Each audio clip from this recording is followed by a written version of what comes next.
아직까지 떠들 힘이 남아 있습니까? 그 나쁜 놈이 누구냐면요. 이런 사기 사건이 가끔씩 있나 봐요. 근데 이제 주로 대상이 누구냐면 주차 관리하시는 분들, 경비 아저씨들한테 사기를 치는데 전화를 합니다. 그리고 그 경비 아저씨한테 또는 주차하시는 아저씨분한테 뭐라고 그러냐면 그 건물 어디에 근무하는 뭐 김대리인데, 김 실장인데, 뭐 박 과장인데 그 건물에 입주해 있는 그 회사를 대면서 제가 서류를 지금 건네받을 일이 있는데 제가 그때까지 지금 거기 못 갈 것 같으니까 제가 어떤 사람이 오면 서류 좀 받아주세요 이렇게 부탁을 하는 거예요. 서류를 받아달라고 하면 경비 아저씨가 안 받아줄 이유는 없잖아요. 그 위에 있는 그 회사니까 받아주는데 그러면서 이제 뭐냐면 그거 서류 받을 때 제가 그때 그 사람한테 수수료를 얼마 줘야 되는데 제가 그 현장에 없으니까 일단 경비 아저씨 분한테 수수료를 갖다가 5만 원이든 7만 원이든 주라고 하는 거예요. 그럼 제가 가서 드리겠다고. 그러면 이제 큰 돈이 아니기 때문에 경비 아저씨가 그 사람에 대해서 뭐 들어본 것 같기도 하고 그 회사가 있으니까 그래서 줘요. 그럼 그 사람은 이제 와가지고 주는 게 아니라 좀 있으면 이제 그 사람이 와 서류봉투 들고 그 서류봉투 드는데 그 안에 보면 서류를 확인하고 이제 건네주는데 아까 그 처음에 전화 걸었던 사람이 준 서류가 그 안에 있어 보니까 한 10장 정도 되고 뭐 어떤 내용이 적혀 있고 하니까 신빙성이 가잖아요. 아무한테나 줄 수는 없잖아요. 그러면 그 사람들도 다 그 사기치면서 그걸 다 익혔을 거예요. 그래서 그 확인을 해가지고 보니까 그 사람이 전화한 사람이 그 서류가 맞아요. 그래서 맡아주고 자기 돈 7만 원을 준 거예요. 그럼 그 7만 원 받고 갔지? 그 뒤부터 전화 연락이 없어요. 오지도 않고. 사기예요. 그거 하루에 한 건만 할까요? 현장 답사하겠죠. 무슨 회사가 있다. 그 관리하는 아저씨다. 알아가지고. 거기 전화번호 알아갖고. 그 회사를 사칭하고. 김 과장을 사칭하고 해가지고. 나쁜 놈 새끼들. 그런 사기꾼도 있잖아요. 아주 조그만 사기꾼이지만 큰 사기꾼도 많겠죠. 근데 이제 최근에 제가 주변에서 2번이나 경험한 거예요. 근데 경비 아저씨가 제가 들어가는 그 회사 거기다가 혹시 그 사람이 있어요? 김 과장이 있어? 김 과장이야. 잘 모르겠는데요. 그러니까 그분들이 의심스러워가지고 확인하니까 없잖아. 조그만 게라서 김 과장이라는 자체가 없어. 그러니까 참 그렇게 해먹는 사람도 있고 그냥 가도 될 건데 자기 실수해가지고 차 부딪혔는데 그거 혹시 또 그럴까봐 거기서 떠나지 못하고 담배 피우면서 죄송하다고 하면서 기다리는 사람도 있고. 자, 어디 할 차례냐면 아까 16번 할 차례죠. 네. 틀린 것은 그랬습니다. 1번 16번 하네요? 맞죠? 1번 갑이 누구냐면 매수인청 대리인요. 매수인청 대리인으로 등록한 갑은 보수에 대해서 이를 위임인에게 위임계약 전에 설명해야 되겠다. 위임계약 전에 설명하는 거 맞아.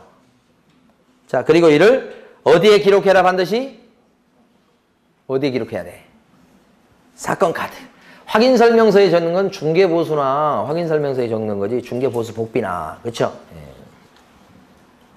그 다음에 2번 갑은 매수인청 대리에 관해서 위임인으로부터 특별시, 광역시, 도, 조례에 서정한 보수표 범위 안에서 소정의 보수를 받는다. 매수인청 대리인도 보수 받죠? 그 보수에 대해서는 법정 한도가 있죠?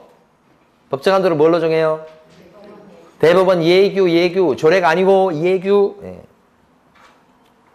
3번 갑의 상담 및 권리분석 보수는 원칙적으로 50만 원 범위 안에서 당사자 합의해서 결정합니다. 이거 상담 보수는 최고로 많이 받으면 얼마?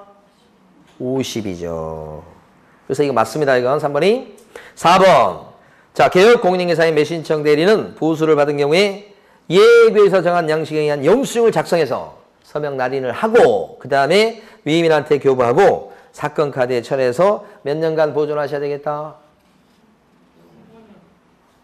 보존 기간이 없어. 영수증은 사건 카드에 도장 찍어서 줘라 이렇게만 돼 있지 몇 년간 보존 없다고. 중에 여기 지금 매수인청 대리 대상물에 대한 확인설명서의 보존기간 5년, 사건 카드도 5년, 행정처분 관리대장이라고 또 있어요. 그것도 5년. 그러나 영수증은 없죠. 네, 그래서 구별하시고. 그 다음에 5번 매수신청 대리인값에 대한 보수 지급 시기는 매수신청인과 매수신청 대리의 약정에 따르기는 하는데 약정이 없을 때는 언제 보수를 지급하게 되는 것입니까? 약정이 없을 때는 대금 지급 기한일로 한다 이렇게 틀리게 낸다 그러면 거기 나온 대로 매각 결정일 그때 보수 지급 시기다 그렇게 나올 가능성이 대단히 높아요. 5번처럼 매각 결정일이 아니고 뭐예요? 대금 지급 기한일로 한다. 기한일 지급 기한일요. 5번 꼭 알아두셔야 돼요. 5번 X 정답은 3번. 네. 자 16-1번을 풀어보십니다. 보수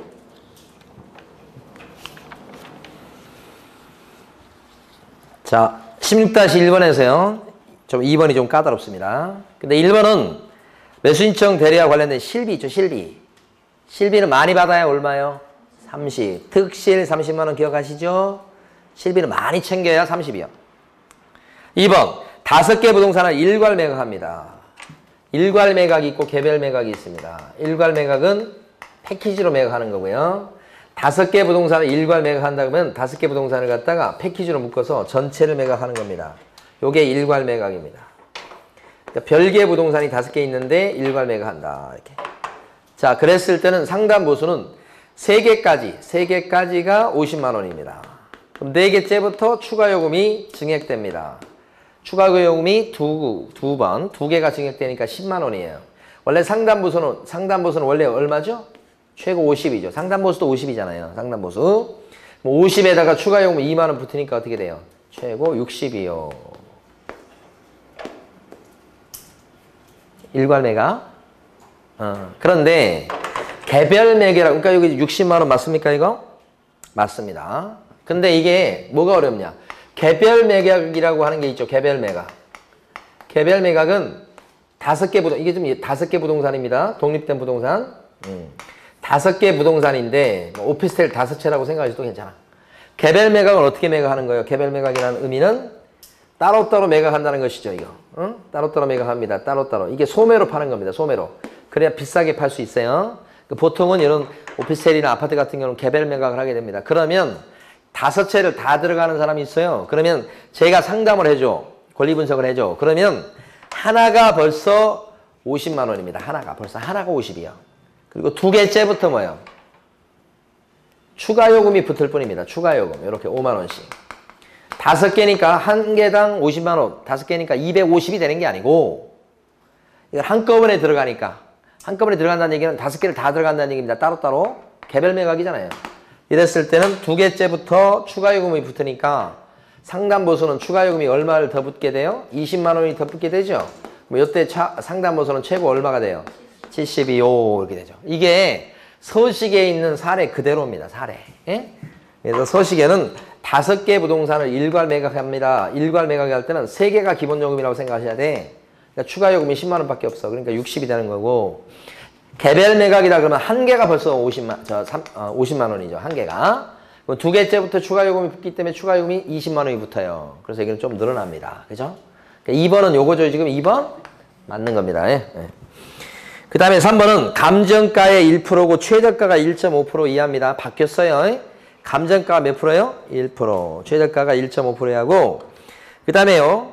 4번은 매수인이 되지 못했을 때는 보수 받을 수 있다 없다? 낙찰을 못 받게 되었을 때 보수 받을 수 있다 없다? 보수 받을 수 있다. 얼마 많이 받으면? 50. 최고 50이라고 해요. 최고 50. 상담 보수하고 똑같아요. 최고 얼마요? 50. 근데 지금 4번에서는 아예 보수를 받을 수 없다라고 거짓말을 해놓고 있죠? 받을 수 있어요. 많이 받으면 얼마? 상담 보수 수준이니까 50만 원 정도까지, 50만 원까지 받을 수 있는 거죠.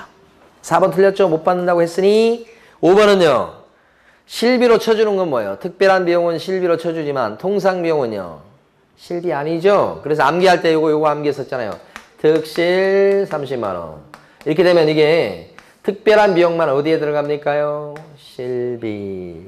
많이 챙겨야 얼마 챙길 수 있어요? 30이요. 그래서 특실 30만 원. 그러면 통상 비용 쓴 거 있죠? 통상 비용은 통상 비용 쓴 것은 실비로 인정을 받는다, 못 받는다? 못 받는다. 뭐만 받는다? 특별한 비용. 특별한 비용은 원거리 출장비, 원거리 교통비 얘기하는 거고요. 이건 근거리 교통비, 근거리 출장비 얘기합니다, 이거. 그래서 통상 비용은 실비로 쳐주지 않고 오히려 보수를 받았다면 요 통상 비용 쓴 거에 대해서는 받은 걸로 봅니다.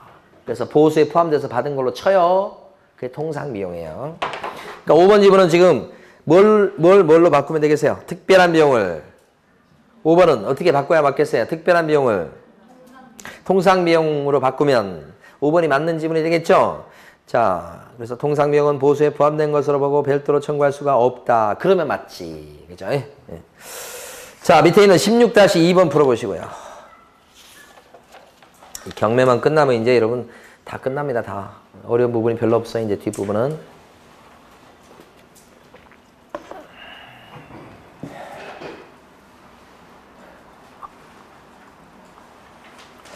자, 16-2번입니다. 정답은 5번이고요. 5번이 좀 생소하죠? 예, 익혀두시기 바랍니다. 지방법원장은 매수신청 대리 업무에 관해서 협회의 시도지부 감시하고요. 또 매수신청 대리인도 감독합니다. 누가요? 지방법원장. 그러니까 지방법원장은 협회 시도지부하고 또 누구하고요? 매수신청 대리인. 그죠? 근데 여기는 안 나왔지만 법원행정처장이라고 밑에 써보세요. 법원행정처장. 법원행정처장은 누구를 감시한다? 법원행정처장은 지방법원장보다 더 높은 사람인데 여기는 협회입니다. 협회. 방금 전에 지방법원장은 누구였어요? 감시를 누구를 한다고 그랬어요? 지방법원장은 협회가 아니고 협회. 시도지부. 네, 한 사람 더 있는데 매수신청 대리인. 매수신청 대리인이 나중에 여러분 되는 거예요. 매수신청 대리인은 누가 감시해요? 지방법원장이 감시. 이렇게. 여기가 주인공이에요.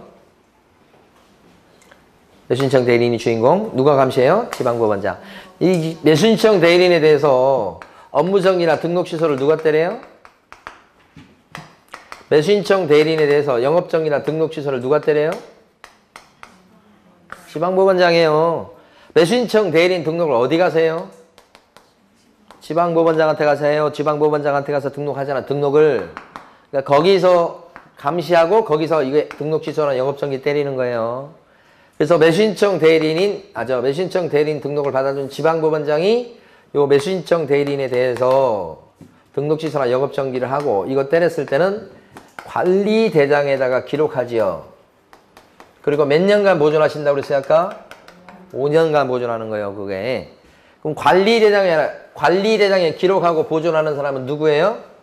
지방법원장이에요. 매수신청 대리인 등록 어디 가세요? 지방법원장한테. 예.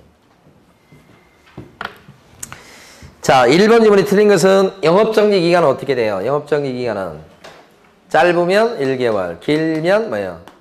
2년이죠. 2년 이하 그러면 안 돼요. 1개월 이상 이렇게 나와야 돼요. 1개월 이상 이렇게. 2번은요. 여기 영업정지 당했을 때, 영업정지 당했을 때는 출입문에다가 영업정지 당했다고 출입문에 표시하시는 거고요. 등록 취소를 당했을 때는 어떻게 돼요? 경공 및 컨설팅 할 수 있다고 하는 표시를 어떻게 해요? 제거해야 되죠. 바뀌면 안 됩니다. 자, 그 다음에요. 3번. 중개업에 대한 영업정지를 받은 지방법원장은 3번도 어려워요. 영업정지 당했을 때 매수신청 대리는 어떻게 돼요? 영업정지가 아니고 등록 취소가 아니고 업무정지죠. 업무정지. 응? 최근에 이거 4번이나 나온 거. 예? 그러니까 처음 듣는 표정이에요? 처음 듣는 거 아닌데. 자, 공인중개사하고 법인이 중개업을 하겠어 그러면 등록관청에 등록해서 개공이 되는 거예요. 개공이 중개업 이외에 경매, 대리도 하고 싶다 그러면 법원에 등록해서 매수신청 대리인이 되는 거잖아요. 같은 사람인데 신분을 2개를 갖게 되잖아요. 그럼 자격증 땄다. 그러면 공인중개사. 그 사람이 나가서 개공이 되고 나가서 매수신청 대리인이 되는 거잖아요. 이렇게. 근데 이게 순차적으로 돼야지 이렇게 건너뛸 수는 없다고 그랬잖아요. 그러니까 개업 공인중개사로서 이게 개공이 등록 취소를 당했다 그러면 여기도 없어져야 되니까 이것이 등록 취소예요. 이 등록 취소는 매수신청 대리인 등록 취소예요. 이건 지방법원장이 등록을 자르는 거고 등록관청이 등록을 취소하는 거예요, 이게. 여기서 중개사법을 위반해서 등록 취소 당하면 여기도 등록을 잘라야 된다는 거죠. 통보를 해주게 돼 있어요, 이렇게 법원에다가. 그 다음에 여기가 만약에 예를 들어서 자격 취소를 당했다. 그러면 자격 취소는 이거. 그러면 이렇게 되면 개공의 등록도 취소가 돼야 되고 그 바람에 자격 취소만 돼도 매수신청 대리인 등록도 취소시켜야 된다고 이렇게. 여기가 없어지면 여기 없어진다는 거예요. 응? 벌써 알고 계신 내용이 돼야 돼요. 그런데 여기서 자발적으로 폐업했어요. 폐업. 응? 폐업했을 때는 여기는 어떻게 해요? 여기도 등록 취소요. 법을 어긴 게 아니어도 폐업만 해도 여기도 없어진다고요. 없어진다고요. 응? 그래서 요거. 여기가 만약에 개업공인중개사가 법을 위반해서 중개사 법령 위반해서 영업정지예요. 그러면 여기는 뭐예요? 등록 취소가 아니고 지금 나온 대로 등록 취소가 아니고 뭐예요? 업무 정지라고. 등록 취소가 아니고 이거. 여기서 휴업을 했어요. 휴업 자발적으로. 그러면 이거 매수신청 대리인 등록된 매수신청 대리인은 어떻게 되는 거예요? 이것도 업무 정지예요. 업무 정지. 예? 여기가 스톱이면 여기도 스톱이라고. 여기가 스톱이면 자발적이든 법을 위반했든 간에 스톱이면 여기도 스톱. 여기가 없어지면 여기도 없어지는 거예요. 그러니까 관심을 가져야 될 것은 받으셔야 돼. 지금 여기가 휴업이면 여기 영업정지예요. 폐업일 때는 뭐겠어요? 등록 취소예요. 근데 최근 시험에 2번이나 나왔던 게 매수신청 대리인 등록 취소 당한 요 사람 같은 경우에 등록 취소 당하면 그때부터 3년 동안은 결격자예요. 매수신청 대리인으로 등록을 안 받아줘요. 3년 동안은. 3년 지나야 등록 받아주는 거라고요. 법을 어겼다고 보는 거죠. 지금 이렇게. 그런데 폐업 때문에 등록 취소됐을 때는 3년의 결격사유 기간이 붙어요? 안 붙는 거예요. 법을 위반한 게 아니잖아요. 이건 자발적으로 폐업한 거잖아요. 그때는 등록 취소는 시켜야 돼요. 근데 3년 붙여야 안 붙여요? 이게 2번 나온 거예요, 이게. 그러니까 여기가 계속 나오고 있어요, 시험에 지금. 그럼 처음 듣는 표정은 정말 부담스러워요. 에? 자, 그래서 이제 여기 지금 3번은 등록 취소가 아니고 영업정지를 명해야 된다. 이렇게 하셔야 돼요. 업무정지를 명해야 된다. 이렇게. 4번. 폐업을 지금 4번 나왔네, 이거. 폐업해가지고 매수신청 대리인 등록이 잘리면 그때부터 3년이 경과하지 않으면 매수신청 대리인으로 재등록할 수 없다. 거짓말이죠? 3년 안 붙는다고 그랬잖아요, 지금 방금 전에. 그 다음에 5번은 아까 했던 거고. 됐습니다. 자, 17번 풀어보십니다. 17번.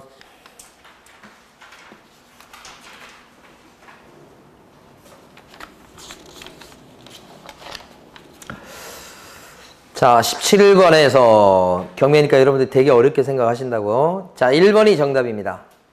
압류예력은 언제 생기냐면요. 경매 개시결정이 송달된 때 아니면 등기된 때. 송달 또는 뭐예요? 등기. 이렇게 조문이 돼 있어요. 그리고 해석을 할 때는 둘 중에 빠른 시점에 압류예력이 생긴다. 이렇게 얘기해요. 해석은 그렇게 하고 조문은 여러분 1번처럼 돼 있어요. 등기 아니면 송달 이렇게. 그 다음에 2번은요. 배당 요구의 종기가 지난 뒤에는 철회할 수가 없다. 끝부분을 기억하셔야 돼요. 종기 지나면 철회 못하게 만들어놨어요. 종기 지켜야 된단 말입니다. 3번 배당 요구의 종기는 언제로 정합니까? 첫 번째 경매하는 날 이전입니까? 이후입니까? 이전. 시험 4번 나온 거예요. 3번은 첫 매각기일 이전입니다. 이전. 이후 그러시면 안 돼. 배당 요구 종기는 빨리 정해야 해요. 그래야 계산이 딱 나와버려요. 그 다음에 4번. 매각기일 및 매각결정일의 공고는 매각기일 몇 주 전에 공고, 공고 나오면 몇 주 전에 공고, 2주 전 공고. 그죠? 공고 나오면 2주 전 공고. 이게 떠올라요. 2주 전 공고, 2주 전 공고. 자, 3개월 내 승인, 3개월 내 승인. 이게 입에 붙어 있어야 돼요. 운영규정에서 3개월 내 승인. 그죠? 2주 전 공고. 이렇게. 자, 5번. 매수가 있은 뒤에 경매 신청이 취하됐어요. 그러면 압류예력은 풀려요. 하여간 경매가 취하되죠. 걷어들여지죠. 그러면 압류의 효력은 생겼던 건 없어져요. 소멸됩니다. 5번 틀린 거죠? 자, 17 정답 1번. 17-1번 풀어보시고.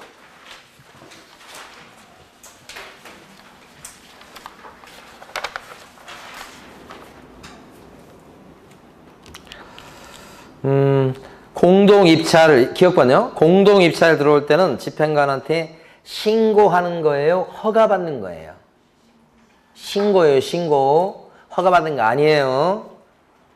꼭 알아두시고. 공동입찰은 신고사항이에요, 신고. 그 다음에 니은번은 허가 매수 가격의 신고 없이 매각길이 최종적으로 마감됐다고 하는 것은 유찰이에요. 시험 문제 지문에는 유찰이라고 절대 안 나옵니다. 니은번처럼 표현돼서 나와요. 허가 매수 가격의 신고 없이 매각길이 끝나버렸다고 나와요. 그러면 다시 할 수밖에 없죠. 그때는 최저 매각 가격을 상당히 낮추고 다시 하죠. 이걸 세매각이라고 그래요? 재매각이라고 그래요? 세매각이에요, 세매각. 재매각은 어느 때만 재매각이라는 표현을 써요? 유일하게 대금 납부 안 했을 때, 돈 안 냈을 때만 재매각이라고 기억하시라고 그랬죠. 디귿번은 맞는 거예요. 기각당하면 걸어놨던 항고 보증금이 있었잖아요. 10% 공탁한 거, 그건 어떻게 돼요? 몰수, 몰수. 그 말이 반환의 청구를 할 수 없다는 거죠. 그래서 디귿번은 맞고요. 리을번은 어디가 틀렸게요? 대금 지급 기일이 아니고 뭐요? 기한. 4번 나온 거예요. 이것도 4번. 맨날 많이 나온 거잖아요. 기일이 아니고 뭐요? 기한. 그죠? 그러니까 지금 남은 기간 동안에 중요한 건 뭐냐면 구석지에 있는 내용을 알아야 된다는 게 아니에요. 중요한 내용들을 계속 짧은 주기 안에 반복을 많이 하셔야 돼. 짧은 주기 안에. 한 번 보고 그때는 좀 많이 알겠죠. 일주일 뒤에 봐버리면 소용이 없는 거예요. 그래서 지금 중개사법령, 그러니까 과목별로 어떤 느낌이 있어야 되면, 그러니까 예를 들어서 한 과목을 끝내고 다음 과목 넘어가고 이런 자세가 돼야 돼요.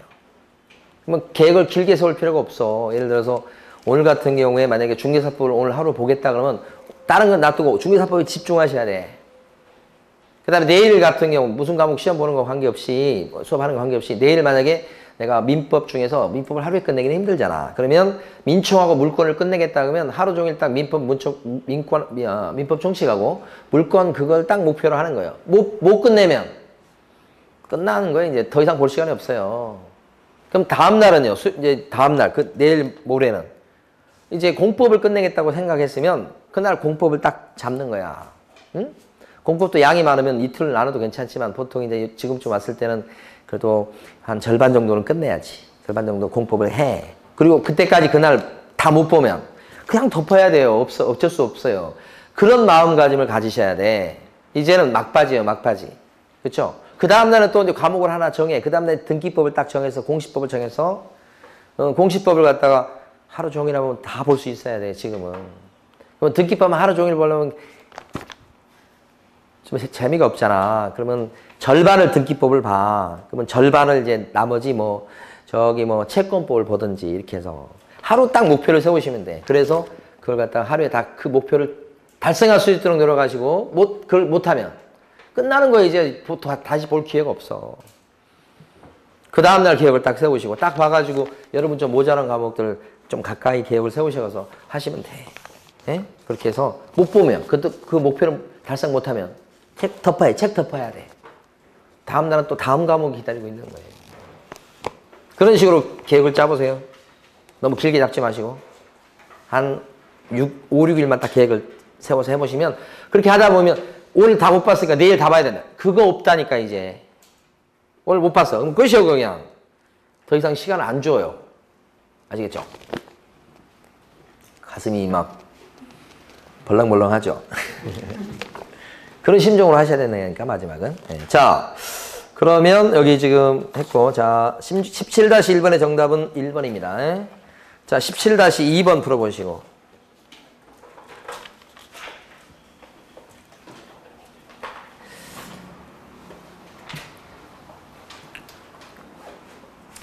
경매도 이게 사례 문제로 나올 가능성이 높고 사례 문제 내기도 좋아요. 자, 옳은 것은 그랬고 정답은 2번이에요. 2번인데 1번 보시면 어디가 틀렸냐면 지금 최저가가 1억 원이에요. 그러면 보증금은 최저가의 10%를 거니까 1,000만 원 거는 거예요. 자기가 써낸 금액이 1억 2천이라고 해서 1,200을 거는 거 아니에요. 써낸 금액의 10%가 아니고 최저가의 10%예요. 틀렸죠. 이 내용은 무수히 많이 나왔지만 사례 문제로는 지금 나오기 시작하는 무렵이에요. 그러니까 같은 내용이지만 낼 게 따로 없어요. 그냥 다 나왔던 건 다시 나와요. 변신을 시켜서 내겠죠. 2번 질문은 차순위 매수신고하려면 금액차가 많이 나지 않아야 돼요. 그러면 여기서 지금 1등 한 금액이 1억 5천에 1등이 됐어요. 그럼 보증금은 최대가가 1억이니까 1,000만 원을 보증금을 걸 거예요. 그러면 최고가 쓴 금액 1억 5천에서 보증금 1,000만 원을 빼야 돼. 보증금 1,000만 원 거는 걸 아셔야지 이번에서는. 1,000만 원 빼면 1억 4천이 돼요. 그러면 차순위 자격이 있으려면 차순위자가 입찰표에 쓴 금액이 최고가 금액에서 보증금을 뺀 금액을 어떻게 해야 돼요? 넘어야 돼요. 넘어야 돼. 그러면 얼마를 넘어야 돼? 1억 4천만 원을 넘어야지. 그러니까 이거 맞는 거예요. 무수히 많이 나왔지만 이거 사례 문제로도 이렇게 낼 수 있다는 얘기다. 응? 많이 나왔습니다. 이번 내용은. 4번, 5번 나왔어요. 자, 3번. 차순위 매신고인이 있을 때 매각기일이 끝나면 즉시 보증금을 갖다가 돌려줄 것을 신청할 수 있다. 차순위 매수신고인은 이 사람이 돈 안 내면 내가 대신 돈 내고 낙찰 받아갈게요 라고 예비적으로 신고해 두는 거잖아. 그러니까 이 사람은 차순위 매수신고를 하게 되면 입찰 당일날은 냈던 보증금을 못 찾아와요. 그날은 그냥 보증금 그대로 놔두고 와야 돼요. 법원에다가. 영수증만 받고 와야 되는 거예요. 그럼 나중에 가서 이제 어느 때 그 보증금, 안 찾아온 보증금 어느 때 찾아오냐면 1등 최고가가 대금을 납부해버리면 차순위자 신고한 사람은 더 이상 기회가 없어지니까 그때는 뭐예요? 법원 가서 내 돈 내놓으시오 해서 가져올 수 있는 거죠. 그때는 가져올 수 있지만 그 입찰하는 그날은 일단 보증금 그냥 놔두고 와야 된다고요. 그러니까 3번은 지금 보면 매각기일이 종결되면 매각기일이 종결된다는 것은 입찰 당일날을 얘기하는 거예요. 그날이 끝나면 즉시 보증금 돌려달라고 신청할 수 있다고 하는데 그날은 못 돌려받는다니까 그러네. 차순위 신고를 했기 때문에 못 돌려받는 거야. 안 하면 돌려받지, 안 하면. 근데 했기 때문에 못 돌려받는다는 뜻이니까 신청할 수 없어요. 돌려달라고. 그 다음에 4번은요. 1억 5천만 원에 1등이 됐어요. 그럼 허가 났어. 그러면 이때 항고하려고 하면, 그죠? 항고 보증금을 10% 공탁해야 돼. 이때 10%는 뭐예요? 10%예요? 항고 보증금? 매각대금 낙찰가예요. 1억 5천에 10%니까 뭐예요? 1,500이 되는 거예요. 1,500. 1,000만 원이 아니고. 여기 때 공탁할 돈은 뭐예요? 1,500만 원이에요. 1,000만 원 아니고. 그 다음에 5번은요.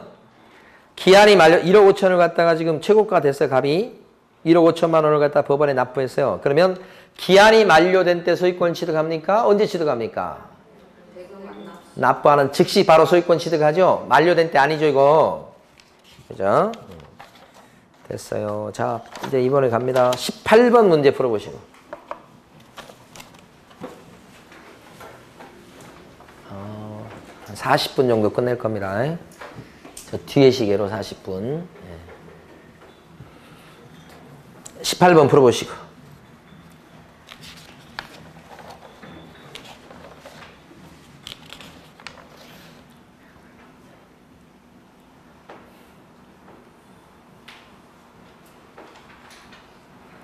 틀린 것은 4번이에요. 자, 1번은 지상권, 지역권, 전세권 및 등기된 임차권은 저당, 압류, 가압류채권 이게 말소 기준이에요. 저당, 압류, 가압류채권이 거기에 대항할 수 없는 경우는 소멸해요. 근데 그냥 글귀에서 대항할 수 없다 그러면 소멸이에요. 대항하지 못하면 죽어야지. 그렇죠? 대항할 수 없다 그러면 소멸 이렇게 되죠.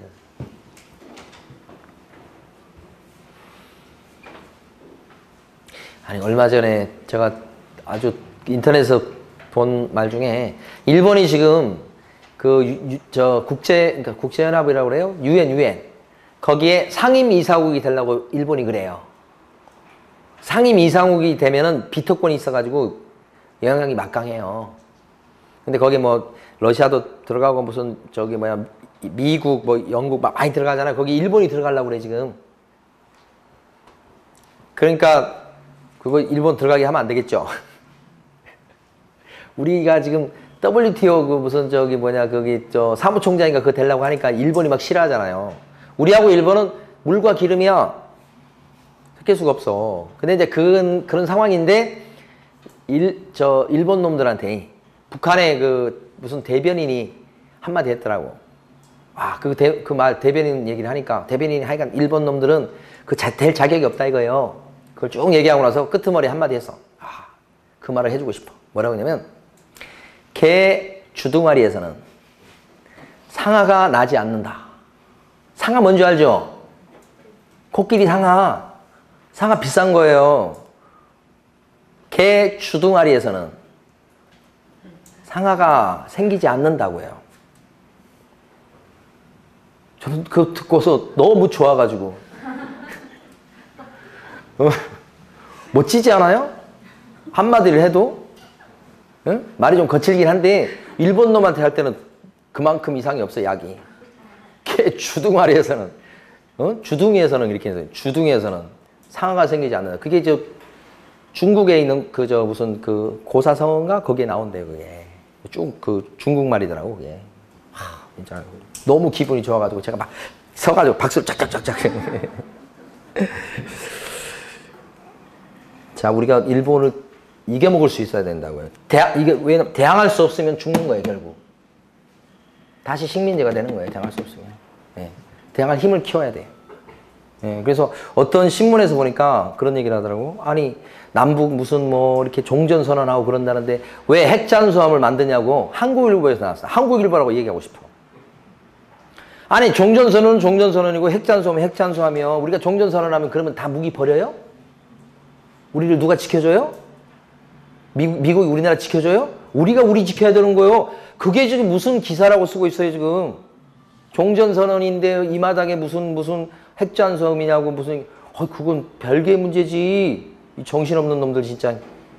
아이고. 진짜 답답해 죽겠어요. 내가 답답한 게 너무 많은데 그거 생각하면 제가 지금 우울해가지고 제대로 생활을 할 수가 없어요. 그러나 여러분 얼굴을 보니까 또 기분이 또 좀 나아져가지고 그러면 이렇게 겨우겨우 지금 생활하고 있는 거예요. 그렇지 않으면 저 우울해가지고 진짜 어떻게 될지 모르겠어요. 진짜 그 생각하면. 그러니까 생각 안 하려고 많이 해. 안 하려고 하는데. 자, 2번. 전세권은 최고 선순위이더라도 배당 요구했을 때는 매각으로 인해서 소멸하게 된다. 전세권이 1등이야. 이거 잘 나오지. 근데 배당 요구했어. 배당 탈 거라고 요구한 거야. 뱉었어. 그럼 어떻게 돼요? 죽어. 배당 타고 끝나야지. 자기 한 말이 있는데 배당 요구했잖아. 맞아. 2번. 3번. 매수인은 유치권자에게 유치권으로 담보하는 채권을 물어줄 책임이 있다 없다. 3번은 많이 틀리셔. 책임은 있어. 책임은. 그렇죠? 책임은 있지만 반대로 유치권자가 내 채권 내놔. 적극적으로 변제 청구권은 없어. 유치권자가. 그러면 반대 낙찰자 입장에서는 뭐예요? 저 사람이 적극적으로 변제를 청구할 수 있는 권능은 없지만 낙찰자 입장에서는 갚지 아니하면 비키라고 못한다는 거야. 그게 뭐가 있다는 거예요? 책임이 있다는 거야. 책임. 응? 채무하고 책임 다른 거 그런 거 좀 배우셨을 거야 아마. 예. 책임이 있다 맞는 말이에요. 그 다음에 4번. 선순위 담보 물건이 있는 경우라도 경매 개시 결정 등기보다 앞선 제3자의 권리는 인수해야 되겠다 그랬습니다. 선순위 담보 물건이 있다고 하더라도 경매 개시 결정 등기보다 앞선 제3자의 권리는 어떻게? 인수요? 선순위 담보 물건이 있다는 얘기는 1번 저당권이 있는 상태에서 그 다음에 여기 임차권이 있고 그 다음에 경매 넘어가서 뭐 경매 등기가 됐고 뭐 이런 상황이요. 선순위 담보 물건이 있는 상태에서는 임차인이 인도 플러스 주민등록 전입 신고를 갖추고 있다 그랬을 때 요 임차권은 대항력이 생기나요? 얘가 있는데 밑에 집 밟히고 있잖아요. 우리는 이걸 일본이라고 생각해야 돼. 일본 밑에 있어갖고는 무조건 죽게 돼 있어요. 같이 평화롭게 살 수가 없어요. 우리는 어떻게 해야 돼? 이거 위에 있어야 돼요. 대항력이 있어야 된단 말이에요. 일본, 우리 모든 기준이 일본이요. 일본 밑에 있어가지고는 안 된다고. 그러면 집 밟히게 돼 있어요. 우리가 일본 위에 있어가지고 일본을 봐줄 수는 있어. 왜냐면 우리는 민족성이 좋아서. 근데 일본 놈들은 절대 그럴 놈들이 아니에요. 그러니까 밑에 오면 절대 우리나라 죽는 거예요. 길을 쓰고 요 위로 올라가야 돼요. 근데 가만히 보면 이제 우리가 일본을 이겨먹을 수 있는 그런 능력은 있어. 가만히 보면 저력이 있어. 근데 국민이 뭉쳐야 돼. 응? 흩어져 갖고는 안 되고 뭉치면 이겨먹을 수 있는데. 아직까지는 좀 눌리는 기분이 있어갖고 지금 기분이 안 좋아. 자, 그 다음에요. 그러니까 지금 4번 틀렸죠? 5번. 최선순위 담보가등기는 그 부동산의 매각에 의해서 어떻게 돼요? 담보가등기도 돈 받으려고 가등기 해둔 거죠. 그러니까 어떻게 항상 소멸이죠. 5번 맞는 거죠? 예. 자, 그러면 이제 문제 넘어가서 이번에 어디 가시냐면 19번 문제 목적 풀어보세요.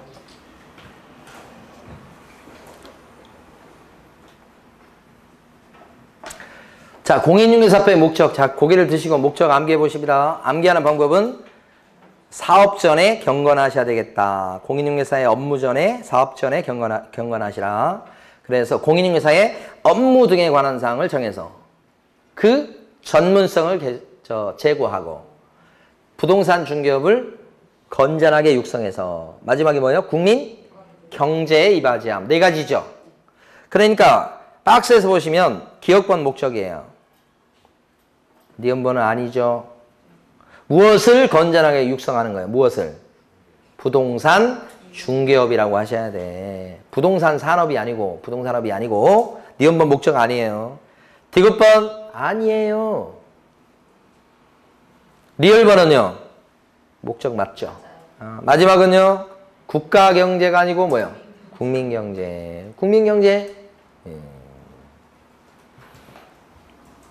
국민경제, 국가경제 그러시면 안 돼. 아니 어떤 국회의원이 나와가지고 라디오에서 그런 얘기 하더라고. 올바른 국가관을 확립해야 된다고 그런 얘기를 하더라고. 국가관. 이게 언제적 얘기입니까? 국가관이라고 하기에. 그래서 저희가 잘할 때는 막 국가관, 국가가 우선되고 그랬지만 지금은 안 그렇습니다. 국가는 왜 존재합니까? 국민을 위해서 존재하는 그런 걸로 의식이 많이 바뀌었어요, 지금. 시대가 많이 바뀌었어요. 근데 아무래도 좀 저희 나이대나 좀 어르신들은 국가가 좀 우선하는 그 교육을 받은 거야. 그래서 자꾸 그런 걸 하지. 그렇게 생각하는데. 그게 나쁘다는 건 아닌데, 지금 이것도 국가 경제가 아니고 뭐라고 하셔야 돼요? 국민 경제, 이바지하면 국민 경제, 국민 우선. 예, 됐어요.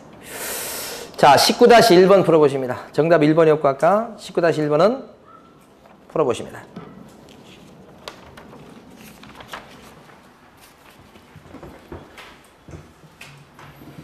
이거는 암기하실 때는 거래 신고 등에 관한 법률은 거래 신고는 건투 경찰에게 하시라. 거래 신고는 건투 경찰에게 이렇게. 거래 신고 등에 관한 법률의 목적이라는 의미가 있습니다. 이게 거래 신고 등에 관한 법률의 목적이다. 그러면서 동시에 첫 번째 목적이기도 합니다. 거래 신고 및 허가에 관한 사항을 정한다. 두 번째 목적은요. 건전하고. 세 번째 목적은요. 투명한. 부동산 거래 질서를 확립해가지고 부동산 거래 질서를 확립함으로써 어떻게 됩니까? 국민 경제에 이바지함. 이것도 국민 경제입니다. 그래서 목적이 네 가지죠. 그러니까 목적이 아닌 건 몇 번이게요? 3번입니다. 자, 20번 문제 보시겠습니다. 20번 용어의 정의를 수험생분들이 어렵게 생각하십니다. 또 어렵고요, 실제도. 옳은 것은 모두 고른 것은 그랬습니다. 기억관. 개혁 공인중개사라 함은 공인중개사로서 공인중개사법에 의해서 중개사무소 개설 등록 한자를 말한다. 기억번 OX.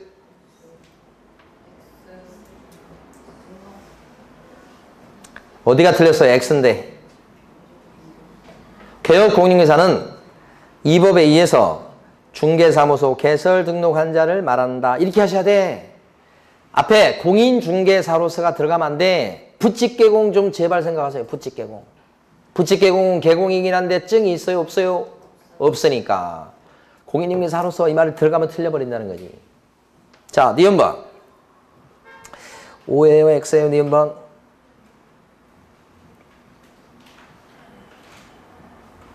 요 22번까지 할게요, 오늘. 20번이 어려우니까. 22페이지까지 참. 아니. 요 10커먼 20번. 20-1번까지 할 거라고, 오늘. 자, 니은번은 어려워요, 좀. 니은번 요건 그래도 쉽네. 법인의 임원사원인데 업무를, 그쵸? 중개 업무를 수행하는 공인중개사 자격증을 갖고 있는 사람도 소공에 어떻게 돼요? 포함된다. 임원사원인데 자격증 갖고 중개 업무를 봐줘. 그러면 이 사람도 어디에 들어가요? 소공에 포함된다. 맞는 거예요, 이거? 자, 디귿번은요? OX. 자, 자격증 갖고 있어요. 공인중개사로서. 근데 그냥 맨날 보조 업무만 해.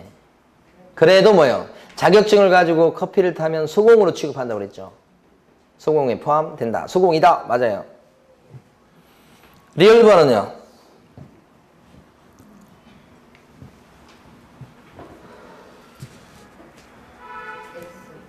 그렇죠. 어디가 틀렸어요? 이건 가만히 보면 이건 중개업이 아니고 중개지, 중개. 중개는 세 가지 요건 갖추면 돼. 3조에 규정된 물건, 거래 행위, 알선. 그게 중개지. 중개업 그러면 네 가지 해야 돼. 네 가지. 그렇죠? 중개업 그러면 글자가 세 글자죠. 그렇다고 요건이 세 개가 아니에요. 요건은 네 개예요. 중개는 두 글자죠. 중개 요건은 두 개가 아니죠. 세 개죠. 중개 그러면 요건이 세 개. 중개업 그러면 요건이 몇 개? 네 개. 그죠? 그러니까 이건 중개업이 아니고 뭐예요? 중개. 만약에 중개업이다 그러면 중개업에 대해서는 요건 네 가지가 뭘 갖춰야 되는 거예요?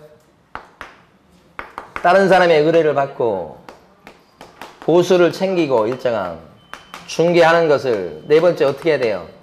영업적으로 해야 되겠죠? 직업적으로 해야 되겠죠? 네 가지를 목탄 갖춰야 되겠죠? 그러면 뭐가 돼요? 중개업이 되는 거예요. 중개업. 그러니까 리얼번 틀렸죠? 자, 보충지문 1번 풀어보세요. 1번. 밑에 있는 1번. OX. 왜 X예요? 공인중개사라 하면 뭐라고 그래요? 이 법에 의해서 공인중개사 자격을 취득한 자죠. 근데 여러분들 이건 여기는 지금 등록한 사람이라고 그랬죠. 그러면 이건 그렇죠. 개공을 얘기한 거죠. 개업 공인중개사하고 공인중개사는 같은 말이 아니죠. 예. 그거 주의하시고. 자, 그 다음에요. 3번 문제 풀어보시고. 보충지문 3번.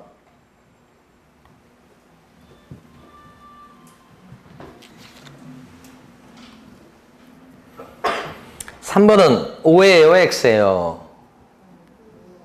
O 같죠?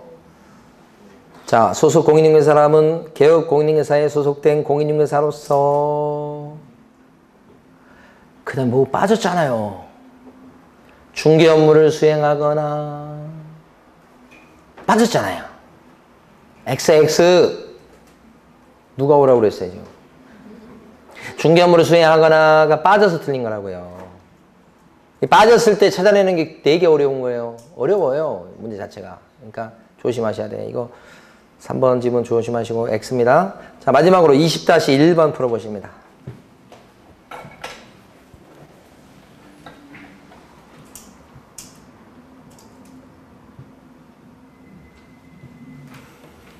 자, 정답은 5번이고요. 이건 좀 상대로 쉬울 겁니다.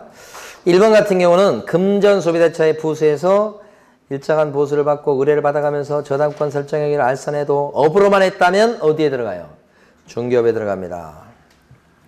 그 다음에 2번은 보수를 현실적으로 받지 않고 그냥 약속, 요구만 했다. 이래갖고는 보수를 받은 게 아니어서 중개업이 될 수가 없다. 따라서 혹시 무등록 상태에서 그렇게 했다고 해도 무등록 중개업자로까지 되진 않죠.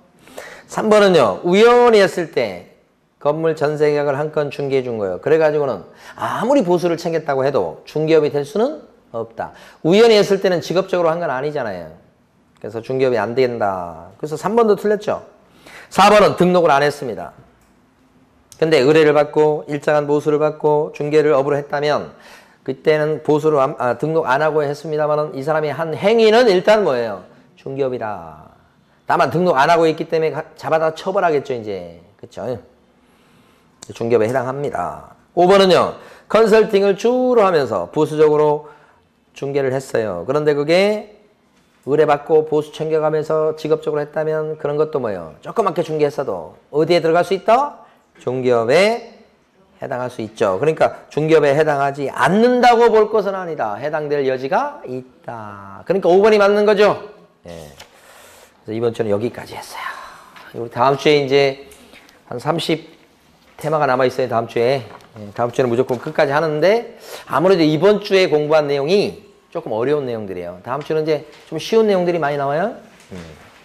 자, 일주일 뒤에 다시 뵙도록 하고 그때 일주일 되기 전에 이 문제를 그대로 내버려 두면 안 되겠죠. 최소한 한 번은 풀고 오시기 바랍니다. 자, 오늘 여기까지입니다. 수고 많으셨습니다.